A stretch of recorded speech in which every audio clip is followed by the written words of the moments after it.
নমস্কার, আমি শ্বেতা দত্তা চয়েস লাস্টার থেকে। আমি reiki healing, tarot card reading এবং বেদিক অ্যাস্ট্রোলজি নিয়ে কাজ করি এবং রিসার্চও করি বেদিক অ্যাস্ট্রোলজির উপর। আজ আমরা এমন একটি বিষয় নিয়ে কথা বলবো যেটা আমার কাছে অ্যাস্ট্রোলজি বা জ্যোতিষশাস্ত্রের সবচেয়ে সুন্দর এবং একটি গভীর দিক। কিভাবে জ্যোতিষশাস্ত্র হিলিং এর ক্ষেত্রে সাহায্য করতে পারে। কারণ বেশিরভাগ মানুষই অ্যাস্ট্রোলজি বা জ্যোতিষশাস্ত্রকে শুধুমাত্র প্রেডিকশনের একটি মাধ্যম হিসেবে দেখেন। বিয়ে কবে হবে বা আমি চাকরি কবে পাবো, সন্তান কবে হবে, এই সমস্ত প্রশ্নগুলোর উত্তর জানার জন্যই সাধারণত মানুষ অ্যাস্ট্রোলজির সাহায্য নিয়ে থাকেন। কিন্তু আমার পার্সোনাল এক্সপিরিয়েন্স বা অভিজ্ঞতায় জ্যোতিষ শাস্ত্র কিন্তু তার থেকে আরো অনেক বেশি কিছু। এটি একটি মিরর বা একটি ভাষা বা একটি মানচিত্রও বলতে পারেন, যা আমাদের নিজেদেরকে আরো গভীরভাবে বুঝতে সাহায্য করে। কিভাবে? সূর্য যেমন ধরুন আত্মার উদ্দেশ্য বা আত্মার প্রতীক। বেদিক অ্যাস্ট্রোলজিকে সূর্যকে আত্মচেতনার প্রতীক হিসেবে ধরা হয়। 12টি রাশি অনেকটা সেই আত্মার যাত্রাপথের বিভিন্ন অভিজ্ঞতার মতো। মেষ শেখায় সাহস ও আত্মপ্রকাশ, বৃষ শেখায় স্থিতি ও মূল্যবোধ, মিথুন শেখায় যোগাযোগ ও কৌতূহল। এভাবে প্রতিটি রাশি আত্মার বিবর্তনের একটি ধাপ।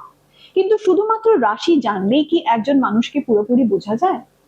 কারণ একই রাশির দুজন মানুষ সম্পূর্ণ ভিন্নভাবে জীবনকে অনুভব করতে পারেন। এখানেই আসে নক্ষত্রের ভূমিকা। নক্ষত্রকে আমরা বলতে পারি nervous system of the cosmic of the cosmos. যেমন ধরুন সূর্য যদি আমাদের আত্মা হয়, তাহলে চন্দ্র এবং নক্ষত্র হচ্ছে আমাদের মন।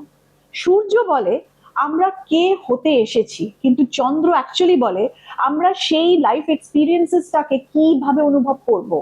কারণ চন্দ্র নির্ধারণ করে আমাদের মন, আবেগ, নিরাপত্তা বোধ, স্মৃতি, অ্যাটাচমেন্ট প্যাটার্নস, সাবকনশিয়াস প্রোগ্রামিং। চন্দ্র শুধুমাত্র কোনো একটি ঘটনাকে বোঝায় না।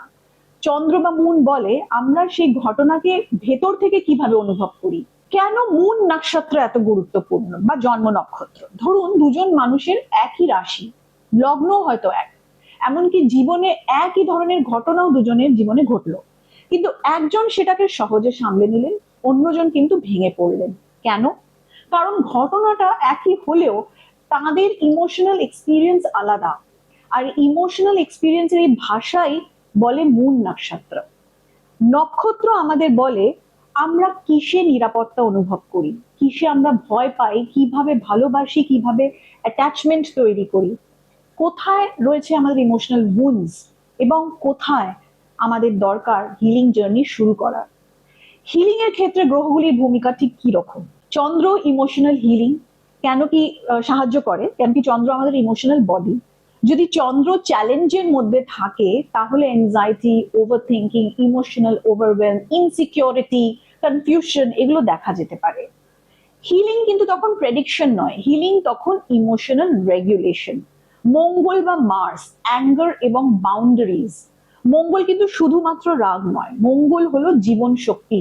কিন্তু যদি মঙ্গল ইমব্যালেন্স হয়, সেটাই irritability, frustration, impatience, arrogance, aggression, stored anger হিসেবে প্রকাশ পায়।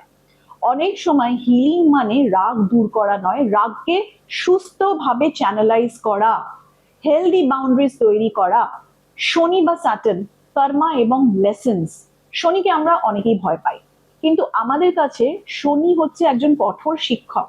শনি ডিলে দেয়, রেস্ট্রিকশন দেয়, রেসপন্সিবিলিটি দেয়, কিন্তু একই সঙ্গে দেয় রেজিলিয়েন্স, ডিসিপ্লিন, পেশেন্স এবং ম্যাচিওরিটি।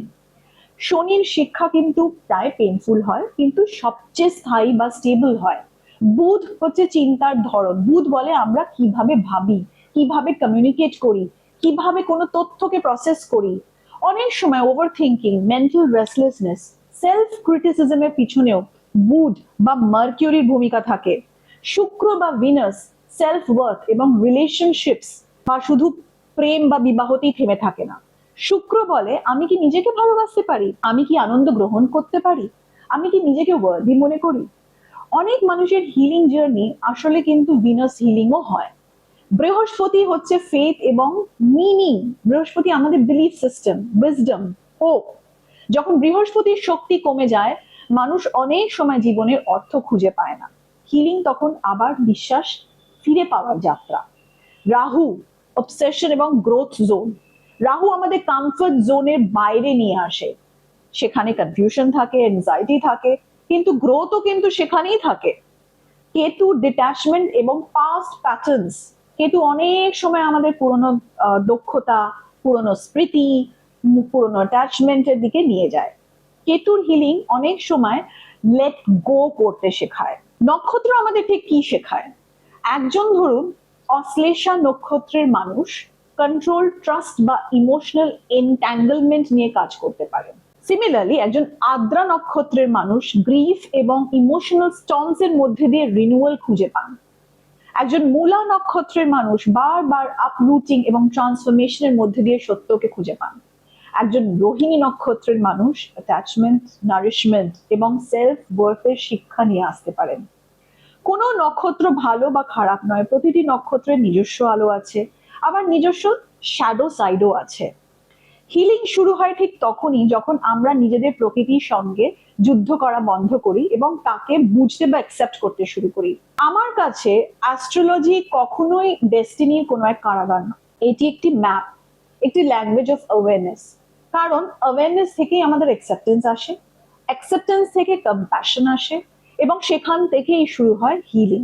তাই হয়তো জ্যোতিষশাস্ত্রের সবচেয়ে বড় উপহার প্রেডিকশন নয়, বলতে পারেন সেলফ অ্যাওয়ারনেস।